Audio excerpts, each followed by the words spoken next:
नमस्कार बंधुगण मो चैनल रहस्यमय दुनिया को आपण मानकर स्वागत। इयरफोन टी लगे दिंतु एवं मजा उठातु एही भूत कहानीर जहाँ एक सत घटना उपर आधारित।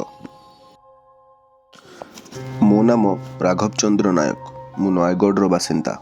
मते विभिन्न जंगल भितर जाई कैंपिंग करिबा बहुत पसंद एवं मु साधारणतः एकुटिया जीवाकू पसंद करे। जेबे मध्य मते ऑफिस रु 3-4 दिन पर छुट्टी मिले मु केउ गोटे जंगल को जाए सेठारे टेंट बांधी 3-4 दिन बिताए। सेहिठारे खाइबा पीबा सबु करे एवं शेषरे घर को फेरी आसे। जंगल भितरे बुलिबा एवं संपूर्ण प्राकृतिक परिवेश रे बंचिबाटा एक भिन्न प्रकार अनुभूति होई थाए। तेणु प्रत्येक छुट्टी रे मु एक नुआ जगह को कैंपिंग करबाकू जाई थाए। तेबे एबे मु जहा कहिबाकू जाउची ताहा एक अभावनीय एवं भयानक अनुभूति थिला। पाखापाखि 10 वर्ष तले मु कोरापुट जंगल को जाइथिली कैंपिंग पाई। सेतेबेले मते ऑफिस रु 5 दिन पाई छुट्टी मिलिथिला। तेणु मु कैंपिंग करबाकू कोरापुट जंगल को गली एवं सबुथरक भलिया एकुटिया ही जाइथिली। मु राति रे बस रे बसली और भोरु भोरु कोरापुट ठारे पहुंचली। तेबे मते जंगल जाए एक ट्रेकर करी जीवाकू पड़थिला। मु सबु जिनस पत्र धरी प्रवेश करिली जंगल भितरकू। सेतबेलकू बाजी थाए दिन 10टा। पाखापाखि 2 घंटा चलिला परे मु जंगलर मझिया मझी पहुंची गली। सेठारे सूर्यालोकर परिमाण बहुत कम थिला। दिन 12टारे मध्य संध्या भली अनुभव हेउतिला। सेतेबेले नवेम्बर मास होइतिबारु शीत मध्य जोरे थिला। मु जंगलर जेउठारे थिली सेठारे सूर्यालोक नाही कहिले चले। एहार कारण सेठारे थिबा बृहत बृहत गछ, जंगल भितरर सेही भिन्न भिन्न शब्द, जंगली कुकुर और बिलुआंक रड्डी, छोट छोट पक्षी बादुड़ी तथा अन्य कीट पतंगंकर शब्द सतरे शरीर भितर शिहरण सृष्टि करुथाए। एपटे थंडा सांगकू सु सु पवन देह थराई देउथाए। मु मने मने भाबुथिली बास एही अनुभूति तो मते दरकार थिला। शरीरर सेही शिहरणता एक भिन्न अनुभूति प्रदान करुथाए मते। एमिति केते कथा भाबी भाबी मु बाट चलुथाए।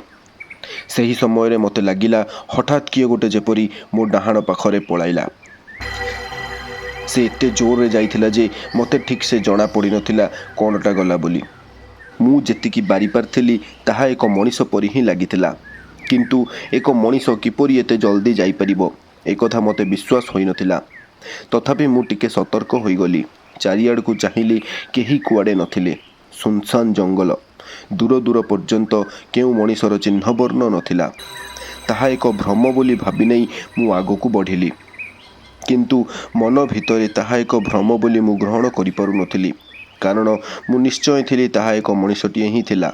तेबे किछि बाट गला परे एक छोट नदीटिए देखिली। भाबिली सेहिठारे टेंटटा बांधिबी। समय देखिली 2:30टा। लागी पड़िली कामरे। टेंट बांधिली, आखपाखरू काठ खंड आनी निया लगेली, पत्थर 4टी आनी चुलीटिए तैयारी कली। खाद्य रांधि खाई सारला बेलकू संध्या 5टा। अंधकार घोटी आसिलानी। मु भाबिली किछि समय निया पाखरे बसिबी और पूरा घन अंधकार होई गले टेंट भितर को जाई सोई पड़िबी। तेबे निया पाखरे बसिथिला बेले मोर नजर हठात पड़ीगला नदीर सेपट पाखरे। मते लागिथिला किए गोटे एपट सेपट चालुची। तार पाद शब्द मध्य टिके टिके क्षीण भावरे मते शुभुथाए। नदीर चौड़ा हेबो पाखापाखि 10 रु 15 मीटर। से नदी कूल ठारू आउ 5 मीटर भली दूर रे थाए। मु किछि समय चाही रहिली। क्षीण आलोकरे मते देखा जाउथाए से ए पाखरू से पाख चालुची। मते साधारण भावे डर लागि न थाए, किंतु सेतेबेले कोन पई के जानी हृत्पिंडर धक धक बढ़ी जाइथिला। मु सेमती चाही रही थाए। धीरे धीरे आलोक कमी आसिला एवं सेही आकृतिटी मध्य मते आउ दिसिला नाही। मते सेतेबेलकू डर लागिबा आरंभ होई जाई थाए। तेबे मु अधिक से विषय रे न भाबी टेंट भितर को गली भारी। हेले मते निद बिल्कुल न थाए। मु खाली सेही घटना विषय रे भाबी हेउथाए। नई सेपटे किए थिला? कौन से सेही लोक जी मो पाख देई सेतेबेले चली जाइथिला? एबे कौन हेबो? एक पूर्ण राति पड़िछि मो सामनारे। मते दंभर सह रहिबाकू पड़िबो। ପୁଣି ଭାବିଲି ହେ ନାମ ଭୂତପ୍ରେତ ନଥାନ୍ତି, ଅଯଥାଟାରେ ଏତେ ଭାବୁଛି, ଛାଡ଼ ମୁଁ ଶୁଏ। ଏମିତି ଭାବି ଭାବି ମୁଁ କେତେବେଳେ ଶୋଇପଡ଼ିଛି। ତେବେ ଅଧରାତିରେ ହଠାତ୍ ମୋ ନିଦ ଭାଙ୍ଗିଗଲା। କ'ଣ ପାଇଁ ମୁଁ ଜାଣିନାହିଁ। ମୋତେ ସେତେବେଳକୁ ଜୋରରେ ପରିସ୍ରା ଲାଗୁଥାଏ। ମୋତେ କାହିଁ ବାହାରକୁ ଯିବାକୁ ଟିକେ ଡର ଲାଗିଲା। ହେଲେ ଯିବାକୁ ତ ପଡ଼ିବ। ତେବେ ମନେ ମନେ ସାହସ ବାନ୍ଧିଲି, ମନ ଦୃଢ଼ କଲି ଏବଂ ବାହାରକୁ ବାହାରିଲି ପରିସ୍ରା କରିବାକୁ।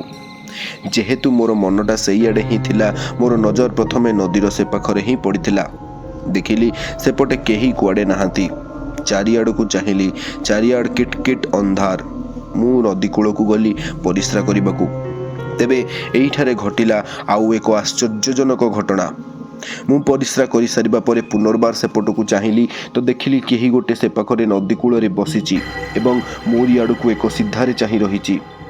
ତାର ଗୋଡ଼ ଦୁଇଟି ନଦୀ ଭିତରକୁ ଥାଏ, ବାକି ଶରୀର ସେହି ଘୋର ଅନ୍ଧକାର ଭିତରେ ଏକ ଛାଇ ସଦୃଶ ଦେଖାଯାଉଥାଏ। କ୍ଷୀଣ ଜହ୍ନ ଆଲୋକ ତାରି ଭିତରେ ସମ୍ପୂର୍ଣ୍ଣ ବାରି ହେଉଥାଏ। ସେଠାରେ ସେ ବସିଛି ଏବଂ ମୋରି ଆଡ଼କୁ ଚାହିଁ ରହିଛି। ମୋର ନଜର ସେହିଠାରେ ଅଟକି ଯାଇଥିଲା। ମୁଁ ଏକ ଲୟରେ ସେହି ଆଡ଼କୁ ଚାହିଁ ରହି ସ୍ତବ୍ଧ ହୋଇ ଠିଆ ହୋଇଯାଇଥିଲି। କିଛି ମୁହୂର୍ତ୍ତ ପରେ ସେହି ଲୋକଟି ଉଠି ଛିଡ଼ା ହେଲା। ମୁଁ ସେତେବେଳକୁ ଗୋଟାପଣେ ଥରୁଥାଏ। ଏପଟେ ଜୋରରେ ଶୀତ। ମୋର ଲୋମ ଟାଙ୍କୁରି ହୋଇଯାଉଥାଏ। ଦେହ ଭିତରଟା କଣ କଣ ହୋଇଯାଉଥାଏ। ମୁଁ ସେତେବେଳେ ଲକ୍ଷ୍ୟ କଲି ସେହି ଲୋକଟି ପଛକୁ ପଛ ଯାଉଛି।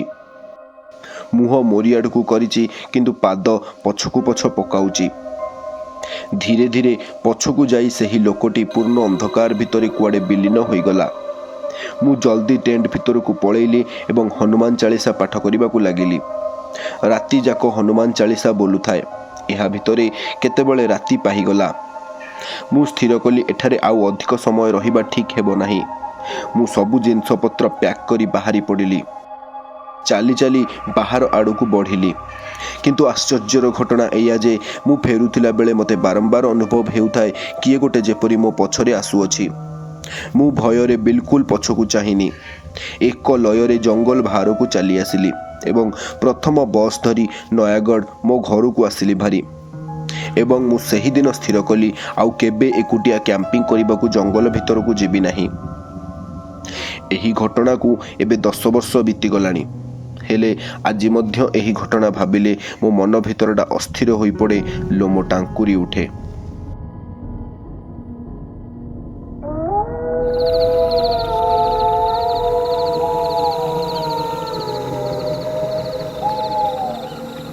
ମୋ ଭିଡ଼ିଓଟିକୁ ସମ୍ପୂର୍ଣ୍ଣ ଶେଷ ପର୍ଯ୍ୟନ୍ତ ଦେଖିଥିବାରୁ ଆପଣଙ୍କୁ ଅଶେଷ ଅଶେଷ ଧନ୍ୟବାଦ। ଏହିଭଳି ଭୂତ କାହାଣୀ ଆଗକୁ ଶୁଣିବା ପାଇଁ ମୋ ଚ୍ୟାନେଲଟିକୁ ସବସ୍କ୍ରାଇବ୍ କରନ୍ତୁ, ମୋ ଭିଡ଼ିଓଟିକୁ ଲାଇକ୍ କରନ୍ତୁ ଏବଂ ସେୟାର କରନ୍ତୁ ନିଜ ସାଙ୍ଗମାନଙ୍କ ସହିତ। ଆପଣଙ୍କୁ ଭୂତ କାହାଣୀଟି କିପରି ଲାଗିଲା କମେଣ୍ଟ ଜରିଆରେ ମୋତେ ନିଶ୍ଚୟ ଜଣାନ୍ତୁ। ଧନ୍ୟବାଦ। ଜୟ ଜଗନ୍ନାଥ।